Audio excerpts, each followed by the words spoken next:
ನೀವೇನಾದ್ರೂ ಸಣ್ಣ ಪುಟ್ಟ ಕೆಲಸ ಮಾಡ್ತಿದ್ದೀರಾ? ಅದ್ರಲ್ಲಿ ನಿಮ್ಗೆ ಸಂಬಳ ಸಾಕಾಗ್ತಿಲ್ವಾ? ಇನ್ಕಮ್ ಏನು ಬರ್ತಿಲ್ವಾ? ಬರೋ ಸಂಬಳದಲ್ಲಿ ಜೀವನ ನಡ್ಸಕ್ ಆಗ್ತಿಲ್ವಾ? ಸೈಡ್ ಬಿಸ್ನೆಸ್ ಮಾಡಿ ಇನ್ಕಮ್ ಗಳಿಸೋ ಆಸೆ ಇದೆನಾ?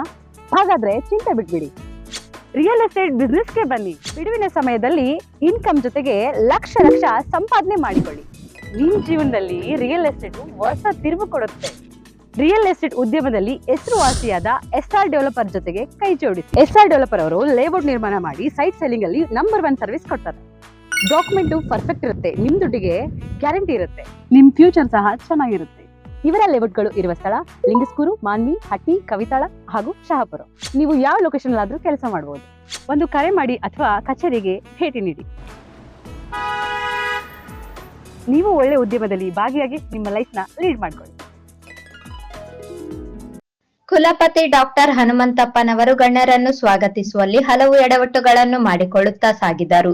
ಸಚಿವರ ಹೆಸರುಗಳನ್ನು ಮೊದಲು ಹೇಳುವ ಬದಲು ಶಾಸಕರ ಹೆಸರುಗಳನ್ನು ಹೇಳಿ ನಂತರ ಅಧಿಕಾರಿಗಳ ಹೆಸರನ್ನು ಹೇಳಿದ ನಂತರ ದೇವದುರ್ಗ ಶಾಸಕಿ ಜಿ ಕರೆಮ್ಮ ನಾಯಕ್ ಅವರ ಹೆಸರನ್ನು ಹೇಳಿದ ನಂತರ ವೇದಿಕೆಯಲ್ಲಿ ಇಲ್ಲದ ಶಾಸಕರ ಹೆಸರನ್ನು ಹೇಳಿದ ನಂತರವೂ ಹಿರಿಯ ಶಾಸಕರಾದ ಮಾನ್ವಿಯ ಹಂಪಯ್ಯ ನಾಯಕ್ ಸಾಹುಕಾರ ಅವರ ಹೆಸರನ್ನು ಹೇಳದೇ ಇರುವುದನ್ನು ಸ್ವಾಗತ ಕೋರುವವರ ಗಮನಕ್ಕೆ ತಂದಾಗ ಹಂಪಯ್ಯ ನಾಯಕ್ ಅವರನ್ನು ಗೌರವಯುತವಾಗಿ ಮತ್ತೊಮ್ಮೆ ಸ್ವಾಗತಿಸಿದರು.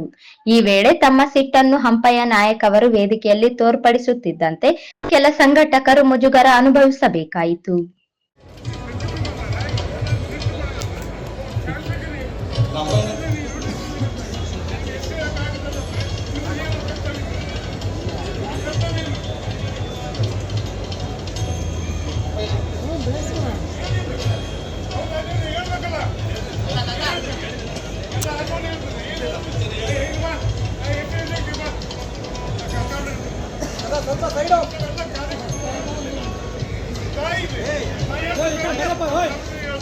ಈಗ ಸನ್ಮಾನ್ಯ ಶ್ರೀ ಹಂಪಯ್ಯ ನಾಯಕ್ ಸಾಹೇಬರು, ಸನ್ಮಾನ್ಯ ಶಾಸಕರು, ವಿಧಾನಸಭೆ ಮಾನ್ವಿ ಸಾಹೇಬರಿಗೆ ಮತ್ತೊಮ್ಮೆ ಹೃದಯಪೂರ್ವಕ ಸ್ವಾಗತವನ್ನು ಕೋರುತ್ತೇನೆ.